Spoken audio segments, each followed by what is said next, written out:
Buenas tardes a todos los presentes. Es para nosotros en Casa Árabe un honor poder participar en esta inauguración del segundo foro Elcano sobre terrorismo global, transformaciones del terrorismo global, organizado por el Real Instituto Elcano con la colaboración de la Embajada de los Estados Unidos y de Casa Árabe.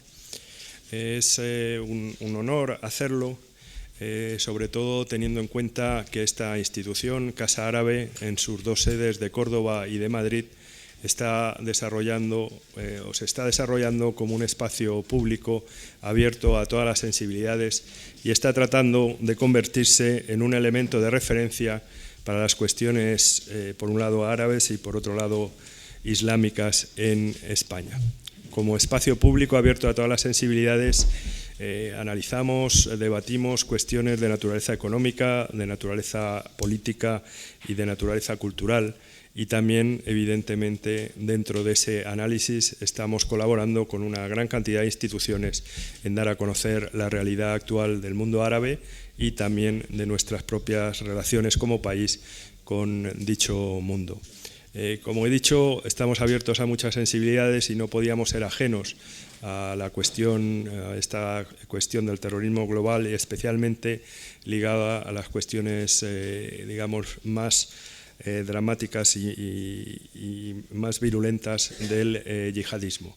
Hemos analizado recientemente y seguiremos analizando cuestiones ligadas a Irak, a Siria. Estamos en contacto con la sociedad civil, con la oposición al régimen sirio y estamos en general trabajando, insisto, en dar a conocer y, cómo no, en tratar de encontrar soluciones a estas cuestiones. Recientemente albergamos también aquí un panel organizado por el Real Instituto Elcano sobre el retorno de combatientes yihadistas, y también en nuestra sede de Córdoba albergamos una reunión de 4 fiscalías de países, en concreto de Bélgica, de Francia, de España y de Marruecos, preocupadas especialmente por esta cuestión. Como he dicho, para nosotros es muy importante este acto y, sin más, ya voy a pasar la palabra al al ministro consejero de la Embajada de Estados Unidos, el señor Krishna R. Urs, y posteriormente será Fernando Reinares quien tome la palabra. Muchas gracias. Krishna. Eduardo, muchas gracias. Muy buenas tardes a todos aquí. Me siento realmente honrado por haber sido invitado a hablar hoy ante ustedes. Tanto el Real Instituto Elcano como la Casa Árabe están entre las instituciones mejor consideradas de España, y quiero agradecer su colaboración en la organización de este importante foro. La Embajada de los Estados Unidos se enorgullece de apoyar nuevamente este año este diálogo sobre el desafío del terrorismo, como hacemos desde hace 10 años.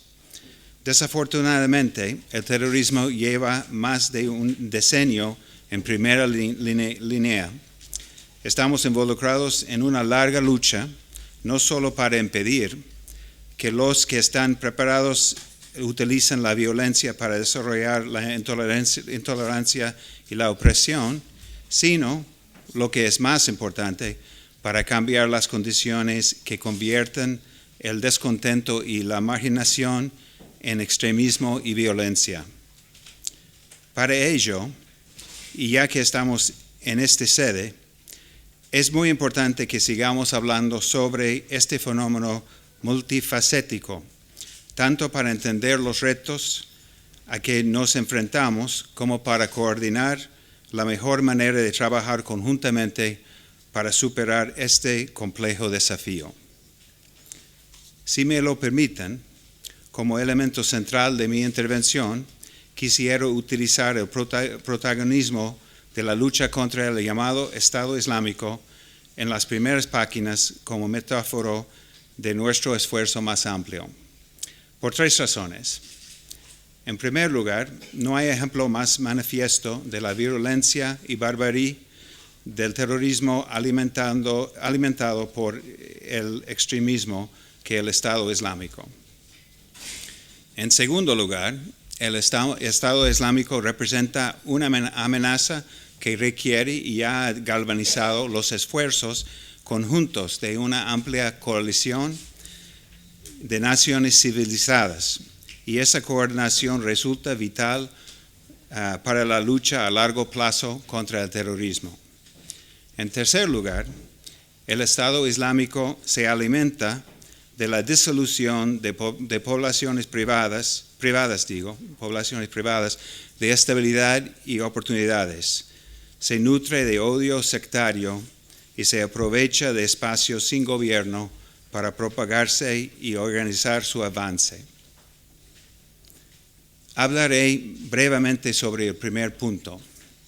Cuando nos enfrentamos a la barbarie de un grupo como el Estado Islámico, tan depravado que incluso Al-Qaeda parece distanciarse de sus crímenes, que además se presenta armado con carros de combate y armamento de vanguardia, afrontamos la necesidad de contrarrestar la fuerza con la fuerza.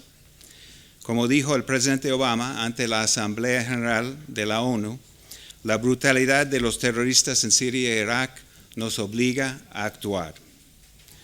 Agradecemos mucho que España haya actuado tan rápidamente para dar su apoyo a la coalición contra el Estado Islámico y hacer una significativa primera contribución con el envío de formadores a Irak para reforzar la capacidad del ejército iraquí para recuperar su territorio. España se une así a más de 50 otros países que colaboran con Estados Unidos en un largo camino para mermar y destruir esta virulenta amenaza. Esto me lleva a la siguiente afirmación. Tenemos que hacer frente a las amenazas comunes con firmeza colectiva, y la única forma de derrotar una amenaza informe y transnacional como es el terrorismo es mediante una cooperación amplia. Las amenazas a las que hacemos frente son más difusas y están más descentralizadas y geográficamente más dispersas que nunca. El terrorismo no solo pasa por alto las fronteras terrestres, sino que infecta Internet, abre fisuras en la sociedad y confunde a nuestros jóvenes. Abordar esta amenaza requiere todas las herramientas de las que disponemos: políticas, económicas, diplomáticas, militares y quizás lo más importante, el poder de nuestras ideas y valores. La amplitud y el alcance de este reto superan la capacidad de un país. Requiere que países afines aborden este problema mundial conjuntamente y denuncien con una sola voz el canto de sirena de la ideología extremista. Requieren que vayamos mucho más allá de la coordinación del esfuerzo militar. Esta monumental tarea ha de realizarse, sobre todo, mediante la construcción de una arquitectura de cooperación antiterrorista, constituida en gran parte por el intercambio de información. Debemos aumentar los lazos entre los organismos implicados en la lucha contra la delincuencia para arrastrar amenazas y descubrir a los actores perjudiciales, entre las comunidades para compartir ideas, para identificar a jóvenes problemáticos, abordar el descontento y inculcar valores como el pluralismo y la dedicación a la paz. Entre instituciones financieras para cerrar el grifo de los recursos que permiten que las redes terroristas pasen de la retórica a la acción. Y entre las sociedades que sí están abiertas las unas a las otras, pueden promover el entendimiento mutuo necesario para disipar el odio, especialmente con respecto a las divisiones religiosas. también requieren que examinemos nuestros propios sistemas para ver lo que podemos mejorar. En el caso de España, ya cuenta con un marco jurídico fuerte para perseguir el terrorismo, conseguido a raíz de décadas de muy difícil experiencia en el desmantelamiento de la ETA. Alabamos los esfuerzos previstos para reforzar todavía aún más el Código Penal para que sea más fácil impedir los traslados de combatientes extranjeros y el reclutamiento de terroristas por Internet. Además, esperamos con gran interés la implantación del impresionante Plan Nacional contra el Extremismo Violento, quizás la pieza más importante del puzzle. ¿Por qué? Porque la campaña contra el extremismo no puede definirse como un solo reto de seguridad. Sí, tenemos que sacar a los terroristas de la calle. Y aplaudo en particular a las fuerzas de seguridad de España por su vigilancia, eficacia y impresionante capacidad en este sentido. Pero a largo plazo, el mejor antídoto contra la violencia son programas que apoyan la educación, la juventud, la sociedad civil, el emprendimiento y las oportunidades. Es necesario dar pasos para garantizar que la sociedad civil real puede florecer en países propensos a la represión, que la gente tiene medios para expresar su opinión y organizarse pacíficamente para conseguir una vida mejor, para disminuir el atractivo del extremismo y la violencia que éste fomenta. Creo firmemente que la ideología del Estado Islámico, Al-Qaeda o Boko Haram se debilitará y morirá si está expuesta sistemáticamente por sus falsedades y si la población cuenta con estabilidad y oportunidades para comprender su subversión. En conclusión, tenemos que mantener nuestro enfoque sobre las múltiples líneas de esfuerzo de manera simultánea. Juntos debemos buscar y neutralizar a los terroristas que pretendan subyugar y oprimir. Tenemos que establecer los vínculos necesarios para que nuestras instituciones puedan compartir información en tiempo real, detener los ataques antes de que se produzcan y identificar y detener a los terroristas antes de que actúen. Tenemos que fortalecer nuestras leyes para disponer de las herramientas legales necesarias para impedir que los combatientes extranjeros alimenten los conflictos, interrumpir el flujo de dinero hacia los grupos terroristas y privar a los extremistas de una plataforma para radicalizar adeptos confundidos en persona o en Internet. Sobre todo, tenemos que ganar la guerra de las ideas, promoviendo nuestros valores de forma convincente, redoblando los recursos para promover las libertades inalienables para todas las comunidades, utilizando las oportunidades y la educación para desplazar el extremismo. Y una vez más, debemos hacerlo de forma coordinada y en colaboración, porque el reto es demasiado grande como para no abordarlo conjuntamente. Muchas gracias.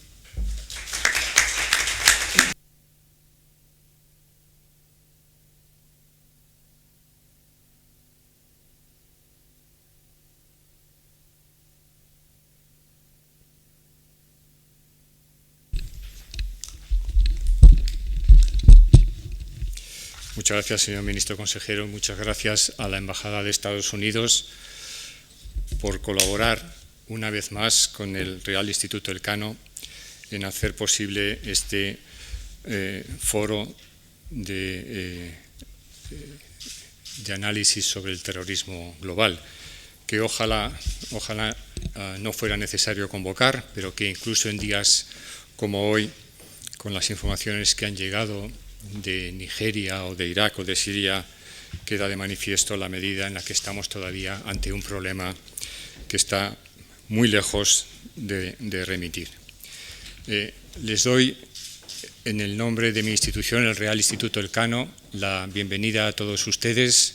Les agradezco mucho su presencia hoy.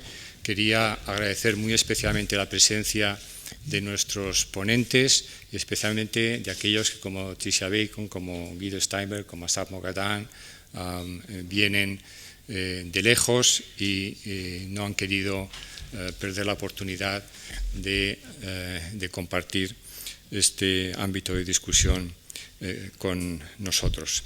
El año 2014 en términos de terrorismo internacional es un año señero para todo el mundo, también especialmente para España. Se han cumplido los 10 años del 11 de marzo.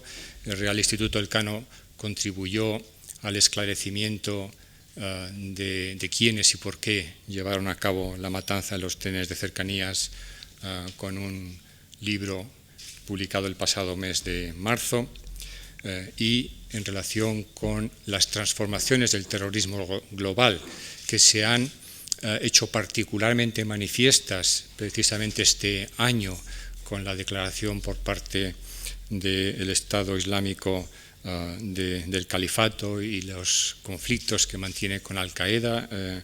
Sobre eso discutiremos en este foro. Desde el Real Instituto Elcano hemos querido responder con algunas iniciativas ante, como digo, este proceso de transformación del terrorismo global.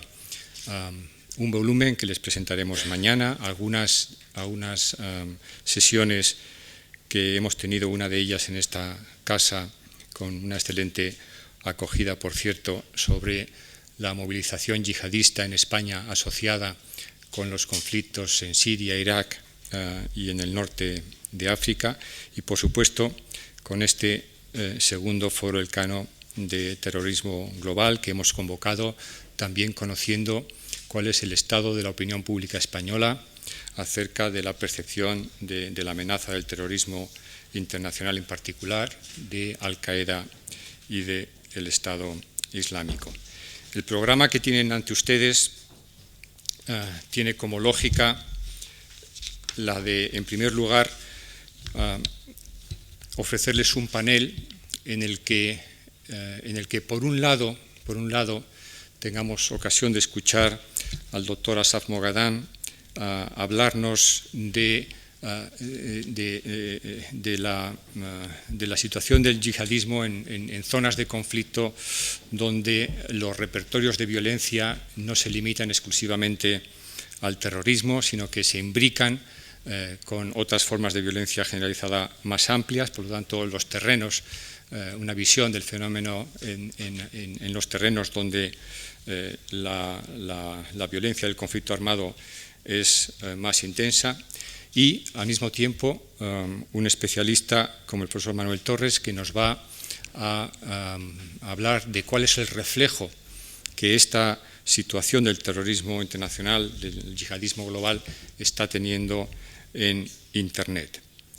Después hemos querido abordar un panel acerca de la competición entre grupos yihadistas y la eventual cooperación entre grupos yihadistas. Para eso hemos invitado al doctor Guido Steinberg y a la profesora Tricia Bacon, que es la primera vez que nos acompaña en este foro, por lo cual estamos especialmente encantados.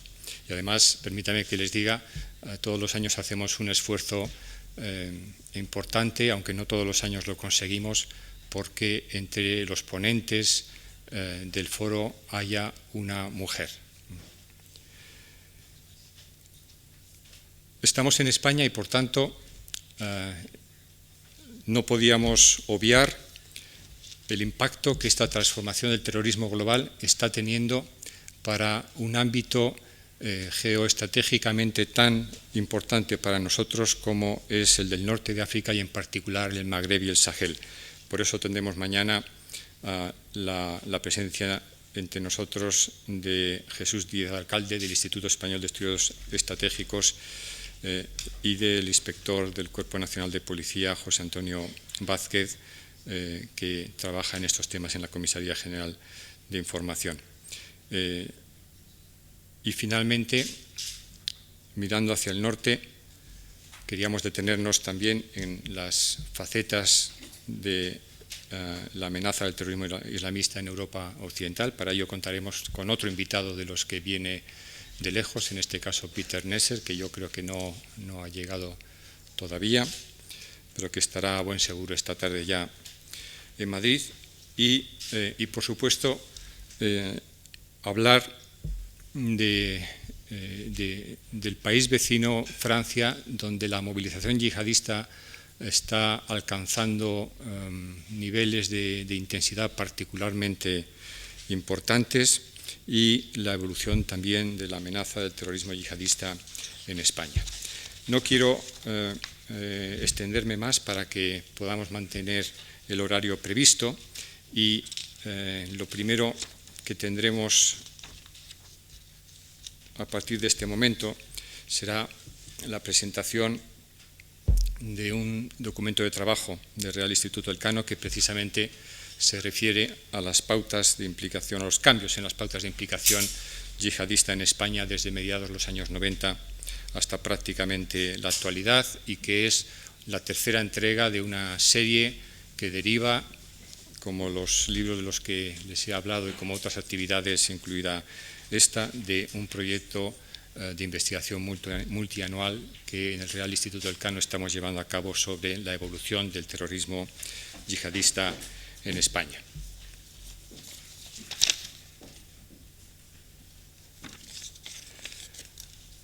Creí que lo había hecho, pero si no lo había hecho me tengo que disculpar muy encarecidamente.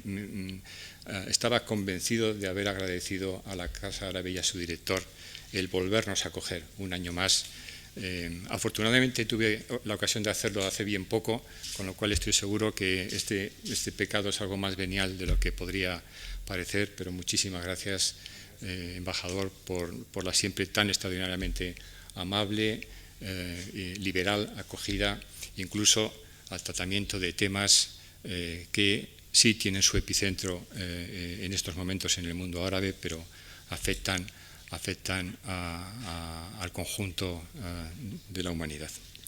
Muchísimas gracias a la Embajada de Estados Unidos también, y si les parece, iniciamos pues nuestras sesiones de trabajo con la presentación del documento de trabajo por parte de Carola García Calvo y de mí mismo.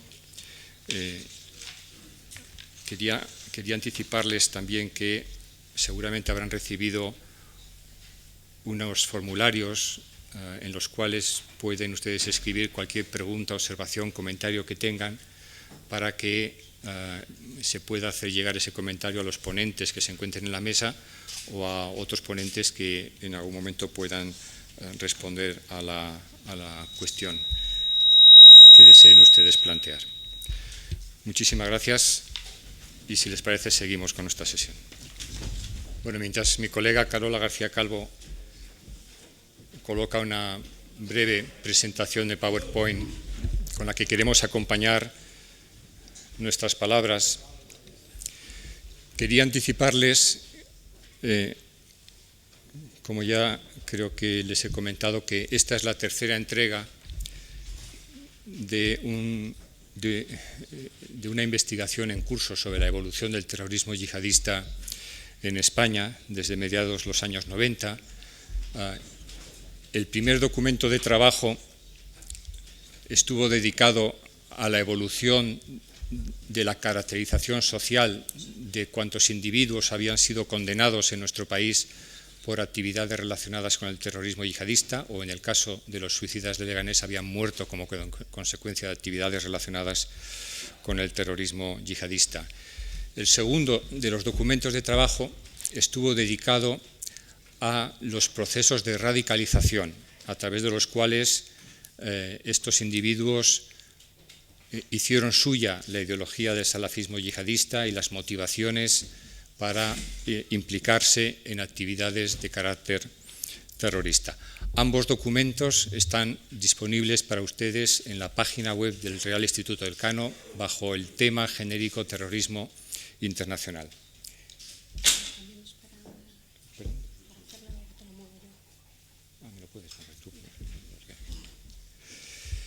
Y el documento que brevemente les vamos a presentar hoy como portada al conjunto de sesiones de este segundo Foro Elcano sobre terrorismo global es un documento que van a poder consultar ya, bajar en internet, pues a partir de mañana por la mañana, supongo, quizá de esta misma noche, y está dedicado no ya a la caracterización social de los individuos implicados en actividades de terrorismo yihadista en España, no ya a su proceso de radicalización, que fue objeto de nuestro segundo trabajo, de nuestra segunda entrega, sino a las pautas de implicación yihadista. Y les voy a recordar muy rápidamente, en el contexto de este... Me están avisando en este momento que el documento de trabajo ya está disponible para ustedes en la página web del Real Instituto Elcano a partir de estos momentos. Les recuerdo que es un estudio basado en información acerca de 90 personas. 90 personas que son exactamente las que han recibido algún tipo de condena o han muerto en España por actividades relacionadas con el terrorismo yihadista o, como en un caso, el de Alequema Alamari, primero recibió condena, fue excarcelado por un desajuste judicial, fue detenido en el año 1997 como miembro del GIA en Valencia, condenado a 12 años de prisión, excarcelado por un desajuste judicial en el año 2002 e incorporado casi de manera inmediata, a los pocos meses, a uno de los 3 componentes de la red terrorista del 11 de marzo y finalmente convertido en uno de los suicidas que se inmoló en Leganés el 3 de abril del año 2004. Por tanto, estamos hablando de individuos que estaban todos ellos adheridos en distinto grado a las actitudes y a las creencias propias de esa visión rigorista, fundamentalista, belicosa del Islam que conocemos como salafismo yihadista. Quiere esto decir que aquellos individuos que hubieran sido encausados en sumarios abiertos en la Audiencia Nacional por terrorismo yihadista, pero que no eran yihadistas, pues como un empresario valenciano o como los delincuentes que traficaron con explosivos y posibilitaron que la red del 11M tuviera con qué provocar la masacre que provocaron, no están incluidos en nuestra muestra, puesto que no se trata de yihadistas. Lo que hemos hecho, una vez más, en este caso, insisto, no para caracterizar a los yihadistas, no para hablar de su proceso de radicalización, de cuándo, de dónde, de cómo se produjo, ha sido extraer datos de todos los sumarios abiertos desde el año 1995 en la Audiencia Nacional por delitos relacionados con el terrorismo yihadista, tratarlos estadísticamente y complementar la información derivada de todo ello y los datos producidos con todo ello con entrevistas puntuales con expertos, normalmente de las fuerzas y cuerpos de seguridad del Estado, del Centro Nacional, hasta ahora llamado Centro Nacional de Coordinación Antiterrorista, o de, por ejemplo, Mossos de Escuadra, para precisar algunas categorías para algún individuo, para una variable determinada. Pues bien, vamos a ofrecerles muy sucintamente algunas pinceladas sobre 4 aspectos especialmente relevantes de la implicación yihadista de estos 90 individuos condenados o muertos en España desde el año 1996 hasta el 2013. Vamos a hablarles en primer lugar de cuáles fueron las modalidades y formas de su implicación yihadista, la posición que estos individuos tenían en la clase de formación terrorista a la que estaban más asociados. Vamos a hablarles también de sus funciones individuales y del entrenamiento, el adiestramiento que tuvieron, y finalmente de los delitos por los que fueron condenados como consecuencia de su implicación yihadista. Miren, la primera observación que cabe hacer a partir de nuestros datos, el documento es mucho más amplio y prolijo, solamente, como digo, les vamos a transmitir en este momento unas breves pinceladas de algunos aspectos particularmente relevantes. Y la primera observación que cabe hacer, ahora que tanto se habla del terrorismo individual, de los mal llamados lobos solitarios, la primera observación que cabe hacer es que en nuestro país la inmensa mayoría de los individuos que se implicaron en actividades relacionadas con el terrorismo yihadista no lo hicieron solos. El terrorismo yihadista individual, el individuo que actúa aislado, solo, por su propia cuenta, es estadísticamente irrelevante.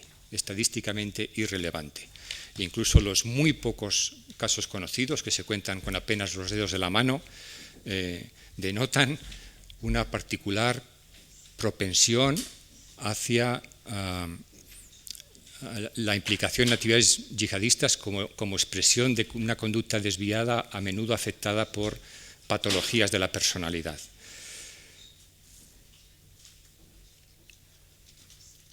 Por tanto, la inmensa mayoría, nada menos que casi el 97% del total de individuos condenados, o en el caso de los suicidas de Leganés muertos en España desde 1996 hasta el año 2013, se implicó en actividades yihadistas en compañía de otros individuos con los que compartía las mismas actitudes y creencias, normalmente con otros individuos con quienes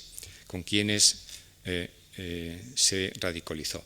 En algunos casos, unos pocos, estos individuos pertenecían al directorio o al aparato de alguna organización. Por ejemplo, entre los condenados en España hay un alto integrante del aparato de propaganda de Al-Qaeda, está el que fuera líder del grupo islámico combatiente marroquí, pero lo más normal, lo más habitual, es que los yihadistas en España se hayan implicado en células, es decir, en pequeños grupos, que pueden variar en número de 3, 4 o 5 hasta incluso la treintena, y que por tanto su estructura interna denotará variaciones de unos casos a otros, pero en sus elementos básicos, como veremos enseguida, comparte la misma composición. Lo importante de esto es que células terroristas puede haber de 3 tipos, al menos en nuestro estudio las hemos clasificado en 3 tipos.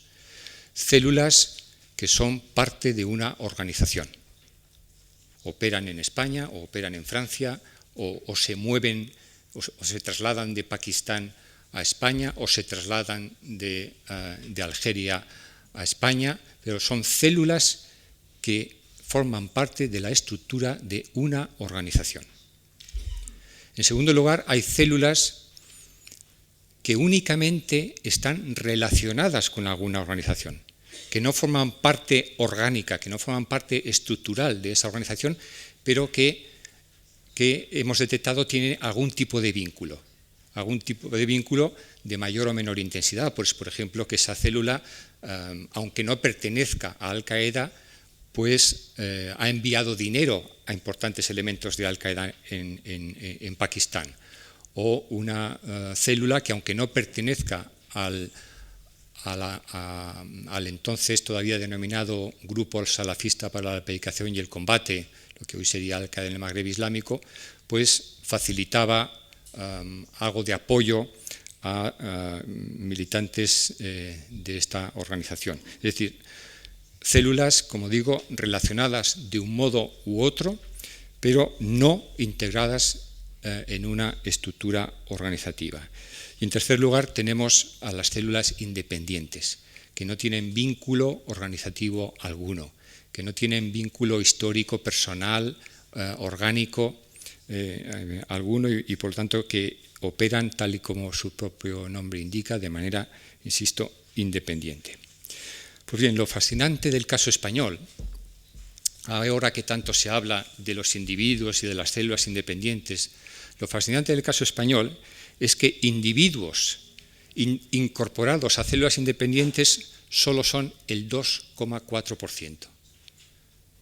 Es decir, de nuevo casi estadísticamente irrelevante. La inmensa mayoría de los yihadistas en España se han implicado en células, pero en células integradas en una organización o en células relacionadas con una organización. Verán en el documento de trabajo, cuando tengan ocasión de leerlo, que las células a las que han pertenecido los individuos, las células integradas a las que han pertenecido casi la mitad de los individuos objeto de nuestro estudio, concretamente el 48,2%, han sido, entre otras, Al-Qaeda. Recuerden, porque todavía muchos españoles lo ignoran, que Al-Qaeda fundó en 1994 en España una de sus principales células en Europa, una célula que, por sus conexiones con la célula de Hamburgo, fue desmantelada en noviembre del año 2001 y que y algunos de cuyos miembros ubicados en la periferia iniciaron después la formación de el que sería el primero de los 3 componentes que finalmente tendrá la red terrorista del 11 de marzo. Ha habido individuos también que han sido activos en España y que han sido condenados en nuestro país y que han pertenecido a una célula de Tehrik-e-Talibán Pakistán, en este caso detenidos en Barcelona. Tehrik-e-Talibán Pakistán procede de las zonas tribales de Pakistán y los miembros de esta célula eran pakistaníes, salvo un indio. Hemos tenido en nuestro país individuos pertenecientes a células integradas en el grupo islámico armado y en alguna de sus escisiones, individuos integrados en células del grupo islámico combatiente marroquí e incluso individuos integrados en células pertenecientes a organizaciones que se desenvuelven en otro ámbito, como es el de Internet, pero que han sido ya catalogadas por su estructura interna e intercambios con organizaciones como Ansar al-Mujahideen. Y entre las organizaciones con las que tenían relación distintas células a las que han pertenecido nada menos que el 45,9% de los yihadistas condenados o muertos en España, tenemos de nuevo a la propia Al-Qaeda, a grupos activos precisamente en el ámbito de Oriente Medio en Irak como Ansar al-Islam o Al-Qaeda en Irak, es decir, lo que luego será el Estado Islámico, lo que luego será el Estado Islámico de Irak, lo que después será el Estado Islámico de Irak y Levante y lo que ahora es el Estado Islámico, o el propio GSPC, la antesala de Al-Qaeda en el Magreb islámico. ¿Qué quiere esto decir? Pues quiere decir que la evidencia española, la evidencia empírica de que disponemos sobre todos los individuos que en España se han implicado en actividades yihadistas y como consecuencia de ello han sido condenados o murieron en un acto de terrorismo suicida, refuta la tesis ampliamente extendida de que el yihadismo global y el terrorismo global asociado al yihadismo global después del 11S se fue paulatinamente convirtiendo en algo horizontal, amorfo, desestructurado, sin articulación interna, sin estrategia y sin liderazgo. Si algo demuestran los datos de nuestra investigación por lo que se refiere a las modalidades y formas de la implicación yihadista, es la importancia que de uno u otro modo tienen la conexión con las organizaciones basadas en el exterior, estas a las que he aludido. Y la actual dinámica en Oriente Medio no parece que vaya a afectar a esta situación, más aún parece que puede volver a traer permitir que retome todavía más centralidad la importancia de las organizaciones. No en vano, los individuos que son radicalizados, que han sido radicalizados y reclutados en España para trasladarse a Siria e Irak, están en estos momentos llevando a cabo actividades no de manera independiente, sino en el marco de dos organizaciones yihadistas. Una se llama Jabhat al-Nusra y es el brazo oficial de Al-Qaeda en Siria, y la mayoría adscritos a lo que conocemos como Estado Islámico. Para trasladarles algunas cuestiones centrales, básicas, sobre la cuestión de la posición de los individuos en estas células integradas y relacionadas a las que aludía, paso la palabra a mi compañera y colega Carola García Calvo. La doctora Carola García Calvo, por cierto, porque el año pasado intervino en este foro, pero no era doctora, y ahora ya es doctora, lo cual supongo que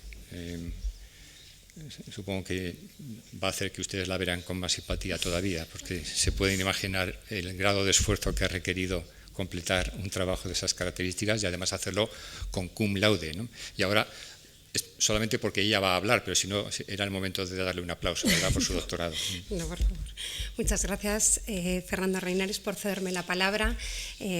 Agradezco también las menciones a mi tesis doctoral, pero bueno, sin más dilación y para que tengamos tiempo para abrir el turno de preguntas, continúo la exposición de los principales resultados de nuestro trabajo empírico sobre la implicación de los yihadistas en España.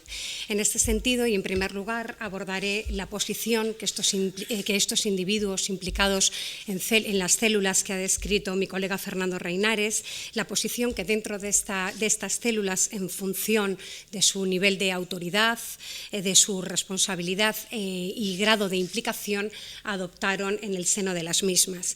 De este modo, y como podemos ver, a lo largo del tiempo la distribución no varía, situándose un 26,5% de los condenados en la posición central, que está ocupada por los dirigentes de las células y sus lugartenientes, lo cual justifica que el porcentaje sea menor, siendo el grupo más numeroso aquellos que se implicaron en un nivel intermedio, donde sobre todo se ubican aquellos miembros que pertenecen formalmente a la célula y que desarrollan tareas específicas relacionadas con las actividades propias de las células terroristas. Aquí lo hicieron, como pueden ver, un 65,1% de los condenados, mientras que en la periferia, que está ocupada por simpatizantes, colaboradores que formalmente no forman parte de la estructura de la célula, pero que sí colaboran esporádicamente con estos, así como también los últimos incorporados a la célula, lo hicieron el 8,4% del total de los condenados.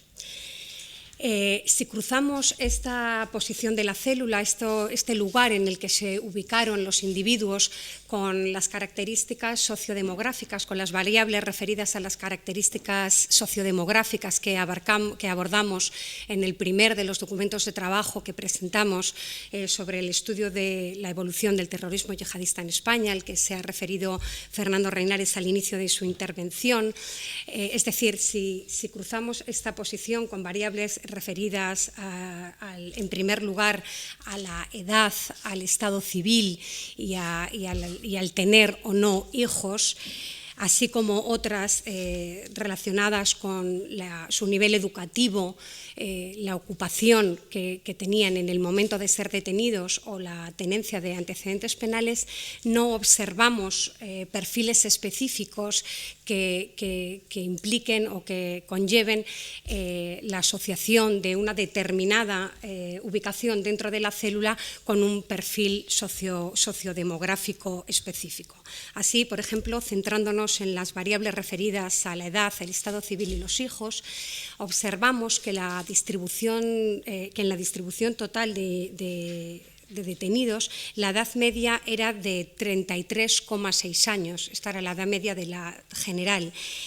Si nos fijamos en el centro de la célula, la media es algo menor, es algo inferior, situándose en los 33 años, siendo algo más jóvenes los individuos, los condenados que estaban ubicados en el nivel intermedio, cuya media de edad estaba en los 29,4 años, y algo superior, es decir, el grupo con más edad de los tres era el de la periferia, donde los individuos tenían 34,8 años como media. Pero, como decimos, no hay diferencias significativas atendiendo a la distribución general. En cuanto a estar casados y tener hijos, de nuevo coincide fundamentalmente con la distribución general que ya recogíamos en el primer documento de trabajo publicado, y es que la mayoría de estos individuos estaban casados y tenían cargas familiares, tenían hijos a su cargo. Esta distribución se manifiesta de manera más o menos homogénea a lo largo de los tres círculos aludidos, si bien observamos que hay más solteros en el nivel intermedio. También este es el grupo, todo hay que decirlo, más numeroso de individuos. De este modo, fijándonos ahora en su nivel educativo, vemos que si bien este es diverso a lo largo de los tres círculos, sí destaca el nivel intermedio por ser el círculo donde se ubicaron los individuos que en mayor medida completaron sus estudios secundarios o tenían estudios superiores. Esto lo podemos explicar porque, como decíamos al principio, los individuos que se ubican en los niveles intermedios son los que tienen tareas específicas, normalmente asociadas a su propia profesión, con lo cual justifica que tengan un mayor nivel educativo. Sin embargo, los datos refutan la idea de que en los círculos centrales los dirigentes o sus lugartenientes están mejor preparados que en otros círculos. No podemos afirmar, en base a nuestros datos, que esto sea así. Refiriéndonos a la ocupación que tenían en el momento de ser detenidos o muertos en acción de terrorismo yihadista, vemos que también existe gran diversidad. Ahí tenemos ocupaciones que van desde empresarios asalariados a obreros agrícolas, obreros especializados o sin especializar a lo largo de los tres círculos. Esto también coincide de manera clara con los datos que ofrecíamos en el primer documento de trabajo en relación a la distribución total de los condenados, si bien vemos que nuestros datos también refutan la idea de que los individuos situados en el círculo central son yihadistas a tiempo completo, es decir, dedican la mayor parte de su tiempo a las actividades terroristas, y los situados en los círculos intermedios lo serían a tiempo parcial, digamos, alternando una ocupación laboral normal con su faceta de implicación en actividades terroristas.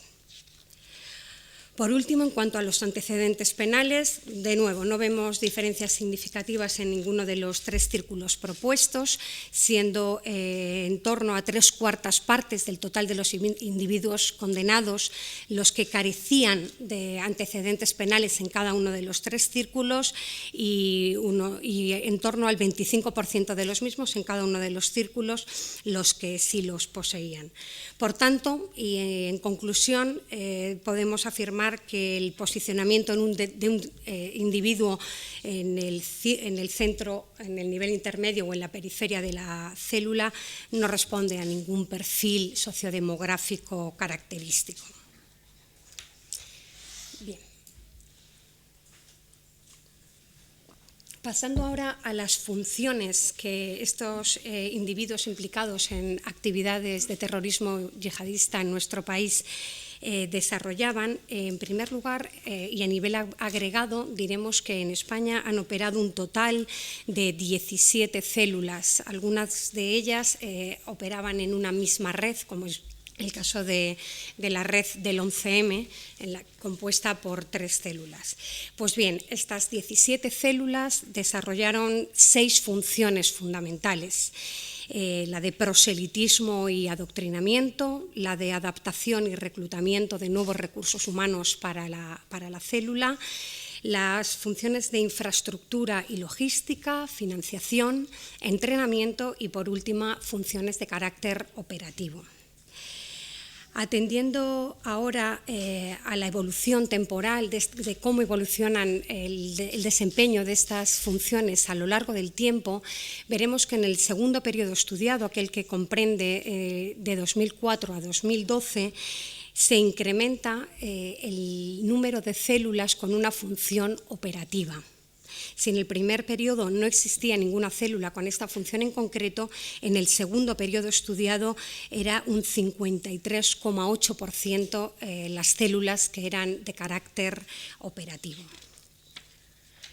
Trasladando estos datos agregados para las células al nivel individual, es decir, a las funciones individuales que cada uno de nuestros individuos recogidos en este estudio desempeñaban dentro de su célula, diremos que las funciones coinciden básicamente con el nivel agregado y del mismo modo observamos cómo del primer al segundo periodo se incrementan de manera muy significativa o predominan de manera significativa las tareas de logística y infraestructura, que abarcan al 48,3% de los individuos, y sobre todo las funciones operativas, que significan un 35% más, que significan un 35% y son más de 20 puntos porcentuales por encima del mismo dato para el primer periodo estudiado.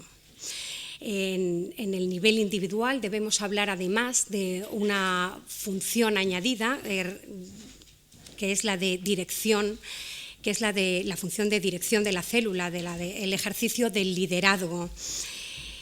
Y observamos que en ambos periodos estos ofrecen porcentajes relativamente pequeños, como es de esperar, el número de dirigentes es menor, pero que de un periodo a otro no cambian significativamente, situándose en el 16,6% y el 15% del total. Bien.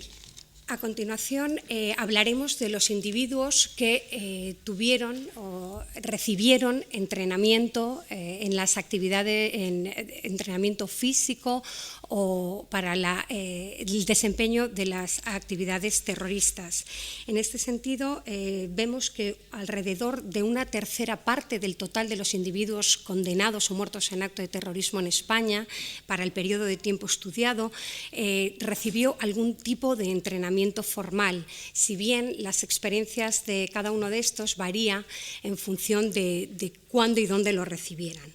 Así, por un lado, tenemos que más de la mitad de estos individuos recibieron este adiestramiento dentro de España, mientras que los restantes acudieron a otros campos de entrenamiento fuera de nuestras fronteras, campos de entrenamiento de organizaciones terroristas con su sede fuera de nuestras fronteras, como Al-Qaeda.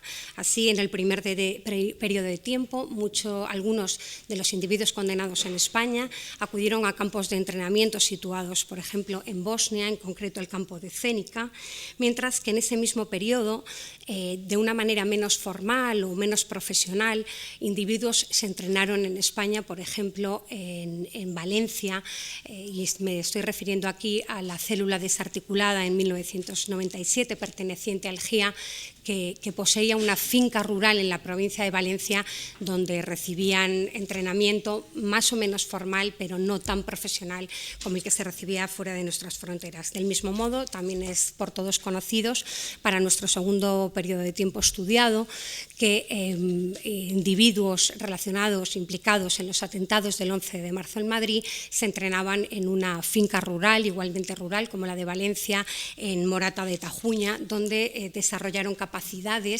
para el manejo y uso de explosivos, así como otras aptitudes físicas. Vuelvo a pasar la palabra a Fernando Reinares para abordar las últimas de las facetas que recogemos en este documento de trabajo, que es la condena. Sí, porque nos ha preocupado la cuestión de si las funciones que los individuos desempeñan en su implicación yihadista, sobre todo en el seno de células integradas o relacionadas, se corresponde con el tipo de delitos por los que han sido condenados en la Audiencia Nacional, que, como saben, es la única jurisdicción en España que trata delitos relacionados con el terrorismo. Y, bueno, 9 de cada 10 de estos individuos, 9 de cada 10, fueron condenados por pertenencia a organización terrorista o colaboración con organización terrorista, entre, a menudo, algún otro delito. 9 de cada 10 individuos. Ahora bien, hay toda una serie de funciones que han llevado a cabo como miembros de las células que no se encuentran entre los delitos por los que fueron penados o que se corresponden solo parcialmente con ese tipo de delitos. Del mismo modo que 9 de cada 10 de estos individuos fueron condenados por pertenencia o colaboración con organización terrorista, es igualmente relevante el dato de que, por ejemplo, entre los años 2000 y 2012, solamente 1 de cada 5 detenidos sospechosos de actividades relacionadas con el terrorismo yihadista fue finalmente condenado.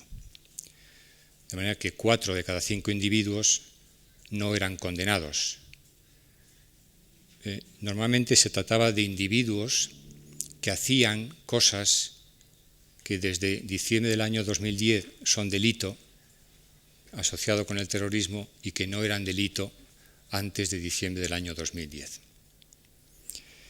Porque, a diferencia de otros países de nuestro entorno, como por ejemplo el Reino Unido o Francia, que después del 11 de septiembre introdujeron nuevas legislaciones antiterroristas adecuadas o acomodadas a la morfología, al alcance, a las especificidades del terrorismo yihadista, en España no lo hicimos hasta finales del año 2010. No entró en vigor la reforma del Código Penal hasta finales del año 2010. Y es ahí cuando se introducen nuevas definiciones de grupo terrorista, que para llevar a cabo actividades terroristas ya no se tiene que estar asociado a una organización como, en el caso español, ETA, pero sobre todo tipifica nuevos delitos de terrorismo entre los cuales se encuentra el adoctrinamiento, la captación, el adiestramiento, la formación, es decir, todo este tipo de actividades que, insisto, solo son delitos de terrorismo a partir de que entró en vigor la reforma del Código Penal en diciembre del año 2010. Y es la principal, no la única, de las explicaciones de ese desfase de 5-1 a que hacía referencia. Ni que decir tiene, por cierto, que de haber estado un tratamiento jurídico del terrorismo de esas características en vigor después del 11 de septiembre, pues algunos de los individuos que en la operación Dátil no fueron detenidos hubieran sido detenidos y probablemente se hubiera impedido que hubieran formado la red terrorista que después ocasionó 191 muertos en Madrid el año 2004. Y creo que esto es todo, de manera que tenemos unos minutos para recoger alguna pregunta que ustedes tengan antes de la pausa a café y de iniciar propiamente las sesiones. Me indican que hay algunos miembros de la prensa que tienen preferencia en este momento a la hora de plantear sus cuestiones y a partir ya de esta sesión cualquiera de ustedes podrá plantear la pregunta que crea oportuno.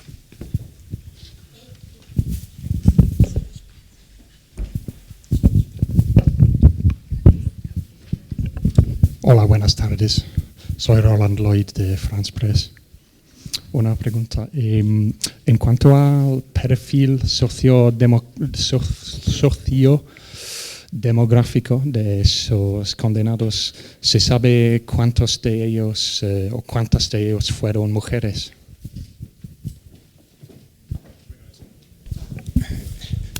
No es una cuestión que corresponda a nuestro documento de hoy, pero está recogido en el primero de los documentos y en el caso español, entre los 90, es decir, del total de 90 individuos, como digo, condenados o muertos por actividades relacionadas con el terrorismo yihadista, no hay una sola mujer.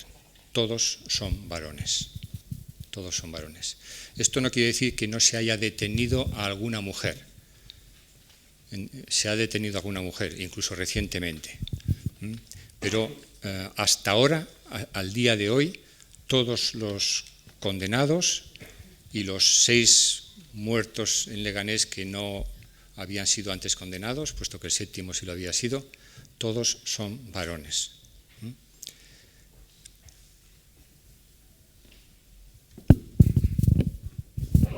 Yo soy Eduardo González, del Diplomat. Una cuestión. Respecto al número de los detenidos que habían sido entrenados en España, dijeron que en el segundo periodo, dijeron el caso de Morata de Tajuña, etc. Respecto al primer periodo, ¿en qué ha cambiado? ¿Hay otros lugares, otros centros de adiestramiento? ¿Y es más formal ese adiestramiento que en el primer periodo? Bueno, para empezar, los 2 periodos a los que nos referimos son los siguientes. Es decir, cubrimos condenas y muertes desde el año 1996 hasta el año 2013. Pero distinguimos entre los individuos que fueron detenidos entre 1995 y 2003 y los que fueron detenidos entre 2004 y 2012, detenidos o, en este caso, muertos. Y si echamos un vistazo a la tabla relativa a adiestramiento y entrenamiento, utilizamos estas 2 expresiones para tratar de transmitir la idea de que el adiestramiento está en un nivel algo inferior al entrenamiento, es menos reglado, menos formal, menos, como le gusta decir a Carola, menos profesionalizado. Es decir, una cosa es ser adiestrado en la manufactura de unas bombas específicas para un atentado específico y otra cosa es irse a un campo, al campo Al-Faruq de Al-Qaeda en Afganistán y estar varios meses y después hacer un segundo curso, etc. Bueno, pues a ese respecto, mire, durante el primer periodo es cuando los yihadistas en España tienden a salir fuera para recibir entrenamiento. ¿Dónde lo hacen? Primero en Bosnia y en Argelia. En el caso de Argelia puede ser que individuos entrenados en Argelia hayan venido luego a España, como ocurrió con la primera célula yihadista detenida en nuestro país del GIA en 1997, o Yemen. Y en el segundo periodo, así como en el primero, los escenarios de entrenamiento que más sobresalen son Bosnia y Argelia. En el segundo periodo, los escenarios que más sobresalen, o el escenario que más sobresale, es España. Seguramente, retomando la distinción que hice antes, en Bosnia y Argelia estamos hablando de entrenamiento propiamente dicho, en el caso español más bien de adiestramiento. Ahora, usted estaba interesado en la distinción entre un periodo del tiempo y otro, pues esa es decir, ahora esta es una situación que el inicio del conflicto en Siria e Irak probablemente ha quebrado, ¿no? Y ahora volvemos a asistir a un ciclo en el que los yihadistas españoles se trasladan fuera de nuestro país para recibir entrenamiento e incluso implicarse en actividades violentas de orientación yihadista.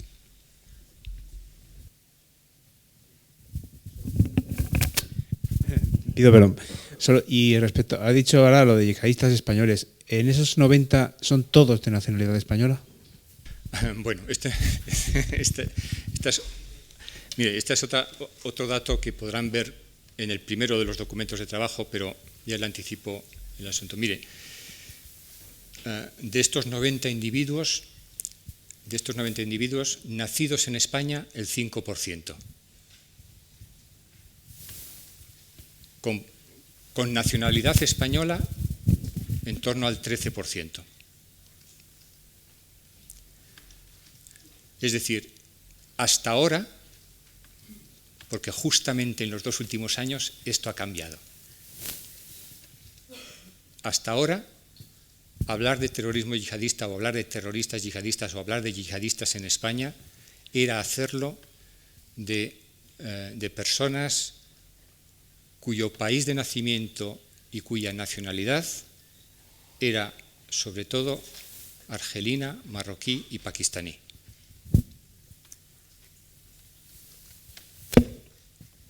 Hubo un componente sirio muy importante en los años 90, pero argelinos, marroquíes, pakistaníes. Es interesante esto que les digo, porque en España hay residiendo casi 15 veces más marroquíes que argelinos. Y sin embargo, en las células yihadistas que ha habido en nuestro país, los argelinos han tenido tanta presencia como los marroquíes. Seguramente esto tiene que ver, claro, con la trayectoria del terrorismo en Argelia desde inicios de los años 90 y su penetración en algunos países del sur de Europa, como Italia o como España, precisamente en esa década. Y ya que me hace la pregunta, nosotros estamos hablando aquí de condenados y de muertos, no de detenidos. Es por una cuestión deontológica, no utilizar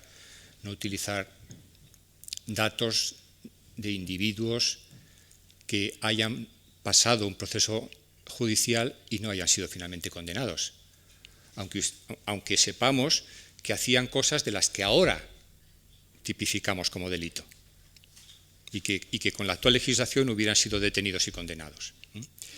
Pero haciendo esa salvedad, sí que es interesante que la gran mayoría de los individuos detenidos en España desde el inicio del conflicto en Siria e Irak son nacidos en España y españoles de nacionalidad. Es decir, que estamos asistiendo en los 2 últimos años, no antes, en los 2 últimos años estamos asistiendo a la eclosión del a la eclosión del yihadismo home ground, como llaman. Esto no es nuevo en el Reino Unido, esto no es nuevo en Francia, pero esto es nuevo en España y es nuevo en Italia. Y fíjense qué curioso es que precisamente las sociedades cuya población musulmana está compuesta principalmente de segundas generaciones, de descendientes de inmigrantes de primera generación procedentes de países mayoritariamente musulmanes, son los que están siendo en la actualidad más afectados por la movilización yihadista relacionada con Siria e Irak. Algo que corrobora el hecho de que en España, allí donde de verdad tenemos segundas generaciones,